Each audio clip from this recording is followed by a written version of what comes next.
Hello students, welcome to preparation point.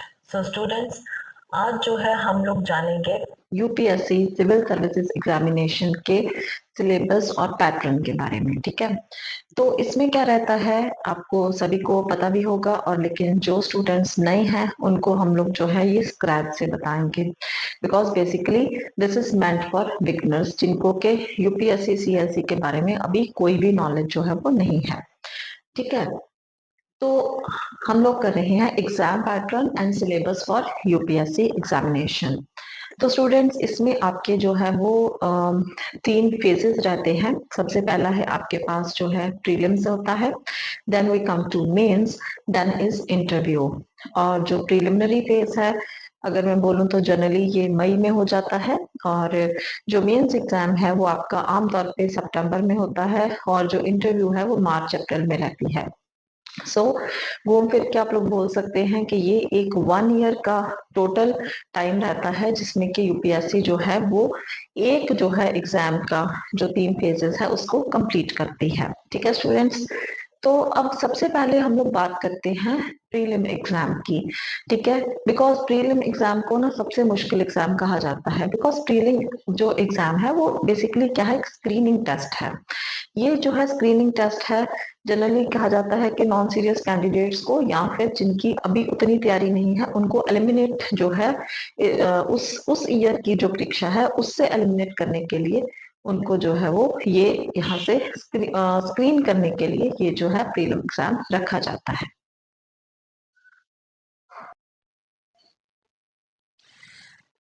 अब आपका जो प्रीलिम एग्जाम है इसमें जो है बेसिकली आपके दो पेपर रहते हैं, GS1 एंड GS2। GS2 को जनरली CSAT भी कहा जाता है, सिविल सर्विसेज एप्टीट्यूड टेस्ट। तो जो ये जीएस पेपर 1 रहता है ना, ये बेसिकली इसमें सारे सब्जेक्ट्स इंक्लूड हो जाते हैं। चाहे आप कहो इसमें हिस्ट्री हो गया, ठीक है, पोल साइंस हो गया, ज्योग्राफी है, साइंस है, एनवायरनमेंट है, इकोनॉमिक्स है, करंट अफेयर है। ठीक है जी, और जो करंट अफेयर है इसमें आपके स्टैटिक जो जीके है, करंट अफेयर से आगे स्टैटिक जीके एंड ऑल। ठीक है, तो सब कुछ, तो ये जो है इसीलिए प्रीलिम्स को टफेस्ट बोला जाता है, बिकॉज इसमें हर जो है मतलब हर साइड का जो है वो आपसे क्वेश्चन पूछ सकते हैं किसी भी डायमेंशन से, जैसे हिस्ट्री, ज्योग्राफी, पोल साइंस। ठीक है, और जनरली क्या रहता है कि आमतौर पे ये जो सब्जेक्ट के क्वेश्चंस पूछे जाते हैं इनको करंट अफेयर के साथ लिंक करके पूछा जाता है। ठीक है, तो जैसे जैसे हम लोग तैयारी करेंगे मैं आपको वैसे वैसे बताऊंगी कि कैसे इनको जो है वो लिंक किया जाता है। उसके बाद सेकंड जो है हमारे पास एग्जाम है सी सैट। ठीक है, तो सी सैट में हमारे पास जनरली जो है ये जैसे आप एप्टीट्यूड टेस्ट समझ लो, तो जनरली इसमें हमारे पास बेसिक मैथ्स हो गया, मेंटल एबिलिटी, इंग्लिश, ये जो है बेसिकली ये क्वेश्चंस जो है वो आते हैं। ठीक है, अब जो क्वेश्चंस पूछे जाते हैं, जो जीएस पेपर 1 है उसमें आपसे 100 क्वेश्चंस पूछे जाएंगे, और सी सैट जो है उसमें से आपसे 80 क्वेश्चंस पूछे जाएंगे। ठीक है, 180 क्वेश्चंस टोटल हो गए।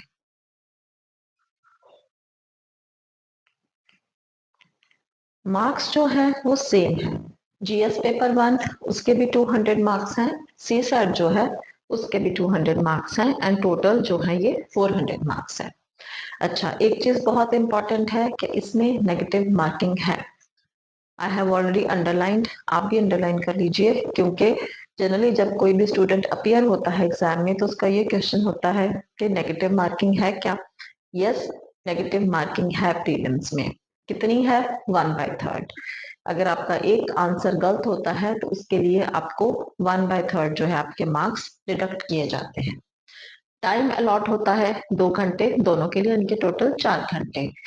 जनरली टाइम सेट रहता है 9:30 AM to 11:30 AM for GS paper 1, और सी सेट के लिए 2:30 PM to 4:30 PM आपका टाइमिंग रहता है। ठीक है जी।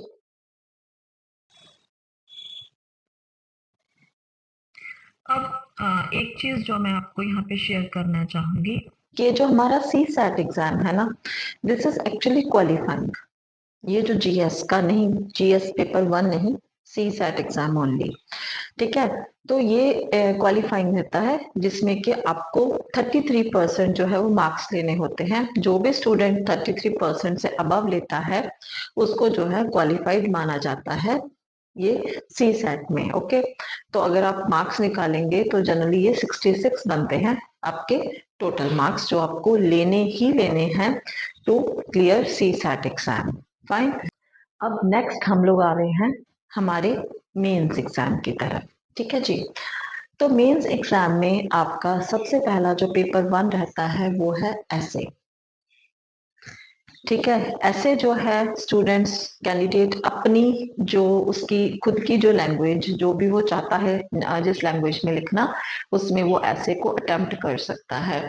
बस इसका फर्क ये है कि जब हम लोग वैसे लैंग्वेजेस में ऐसे लिखते थे तो छोटे छोटे लिखते थे, ये वाला ऐसे जो है आपका 250 मार्क्स का है। ठीक है, तो जनरली ये जो है किसी भी इशू पे आ सकता है। ठीक है, आपको किसी भी इशू के रिगार्डिंग जो है किसी भी मैटर पे आपको लिखना होता है और आपकी जो है ऐसे में आपकी चाहे वो इंट्रोडक्शन हो, चाहे उसका बेस हो, बॉडी हो, और चाहे उसका जो है आप जो फाइनलाइज करते हो ऐसे को, वो जो है आपका एकदम से परफेक्ट रहना चाहिए। क्योंकि ऐसे जो है बहुत बड़ा रोल प्ले करता है किसी भी कैंडिडेट के क्लियर होने में।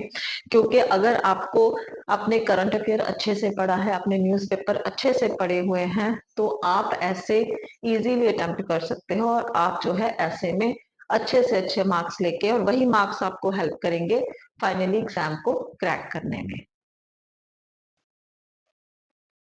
उसके बाद हमारा paper 2।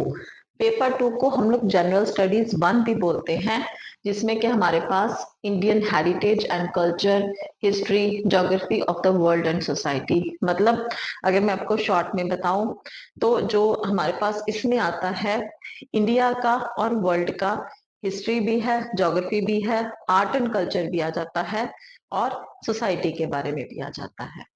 Next we come to paper 3 जो कि है जनरल स्टडीज 2, जिसमें बेसिकली हमारे पास रहती है पॉलिटी। ठीक है जी, इसमें हमारे पास है governance, constitution, polity, social justice and international relations. ठीक है, सो जो भी चीज पॉलिटिक्स के साथ रिलेटेड है उस सबको कवर किया जाता है जनरल स्टडीज के पेपर 2 में, यानी कि पेपर 3 में।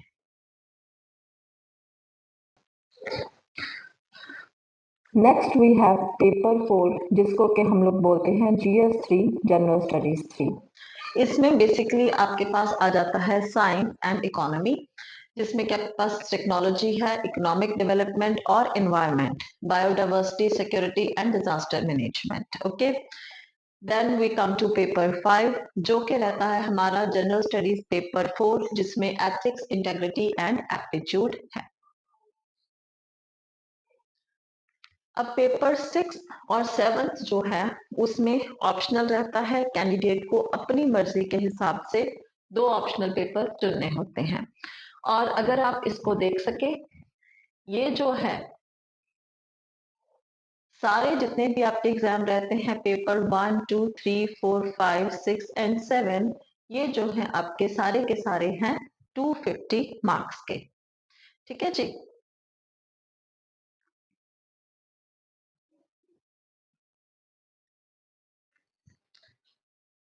तो ये है आपका एक बेसिक ओवरव्यू आपके जो सिविल सर्विसेज है उसके मेंस एग्जाम का।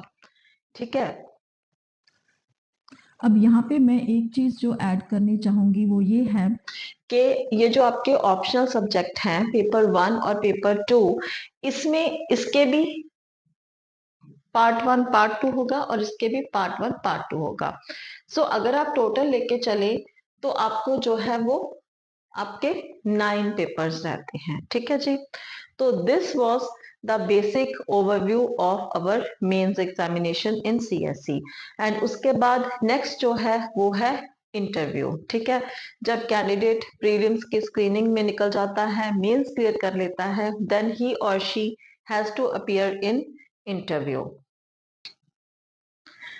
सो इंटरव्यू में क्या है, इंटरव्यू है आपकी 275 मार्क्स की, और एक एवरेज देखा जाए तो कैंडिडेट्स को 40% टू 80% जो है वो इंटरव्यू में मार्क्स दिए जाते हैं। ठीक है, अब एक चीज जो आपने अच्छे से याद रखनी है वो ये है कि देखो यूपीएससी आपका जो है नॉलेज लेवल वो देख चुकी है। आपने इतना टफ जो था प्रीलिम एग्जाम क्लियर किया, आपने मेंस को क्लियर कर लिया है। नाउ यूपीएससी को आपकी नॉलेज पे कोई शक नहीं है, बट नाउ इंटरव्यू अब यहाँ पे है आपका कॉन्फिडेंस लेवल। ठीक है, आप कितने अच्छे से कितना कॉन्फिडेंटली आप जो है सिचुएशन को हैंडल कर सकते हो। बेसिकली अगर मैं अपनी एक लेमन लैंग्वेज में बोलूँ तो सिचुएशन हैंडलिंग जो है वो यूपीएससी देखती है आपकी इंटरव्यू में। ठीक है जी, तो ये हो गया आपका total about prelims, mains and interview. So I hope ये वीडियो आपको जो है इंफॉर्मेटिव लगा होगा, अच्छा लगा होगा। अगर आपको ये वीडियो जो है इंफॉर्मेटिव लगा है, अच्छा लगा है, तो काइंडली जो मेरे चैनल को लाइक, शेयर और सब्सक्राइब कीजिए, क्योंकि कल से हम लोग रेगुलरली क्लासेस शुरू करने वाले हैं। ठीक है, हम लोग शुरू करेंगे सबसे पहले जो है एनसीईआरटी से, बिकॉज एनसीईआरटी जो है they actually form the base. NCERT 6 to 12 जो है ये आपका बेस बनाती हैं। ठीक है, एनसीईआरटी शुरू किए बिना आप यूपीएससी की तैयारी सोच भी नहीं सकते। और एक चीज जो मैं आपको बताना चाहूंगी कि जब हम लोग सिविल सर्विसेज के लिए तैयारी करते हैं तो automatically we are preparing for many other examinations. ठीक है, तो इसको, क्योंकि इसमें ना जैसे कहते हैं हाथी के पैर में सबका पैर, तो ये तैयारी एक ऐसी है जिसमें के बहुत सारी तैयारियां जो है आपकी ऑटोमेटिकली हो जाती हैं। So stay consistent. ठीक है, आप रेगुलरली वीडियोस देखिए, आप अपने रिव्यूज और कमेंट्स मुझे दीजिए ताकि मुझे पता चले कि कैसे जो है आपकी क्या डिमांड है, आप कैसे तैयारी करना चाहते हो। क्योंकि फिर मैं बता रही हूँ कि मेरा जो इंस्टीट्यूट है उसका यही एक मकसद है, नॉलेज फॉर ऑल। और जो लोग लुधियाना से हैं, अगर वो लोग हमारी ऑफलाइन क्लासेस जो हैं वो ज्वाइन करना चाहते हैं for UPSC and other exams, they can always contact me. ठीक है, मैं अपने इंस्टीट्यूट का जो नंबर है वो शेयर कर दूंगी, आप लोग वहां पे मेरे को कंटेक्ट कर सकते हैं। और ये रिक्वेस्ट है कि सिर्फ सीरियस कैंडिडेट्स जो ज्वाइन करना चाहते हैं काइंडली वही कांटेक्ट करें। एंड जो है व्हाट्सएप पे आप लोग मैसेज कन्वे कर सकते हैं, देन हम लोग आपको जो है वो रिवर्ट करेंगे। ठीक है, so I hope this is all for this video. I hope आपको ये वीडियो अच्छी लगी होगी। Stay tuned till tomorrow. आपको मिलते हैं अब एक जोश के साथ, बिकॉज हमने जो है अपने स्टूडेंट्स को क्रैक करवानी है UPSC 2025. Till then, take care. Bye.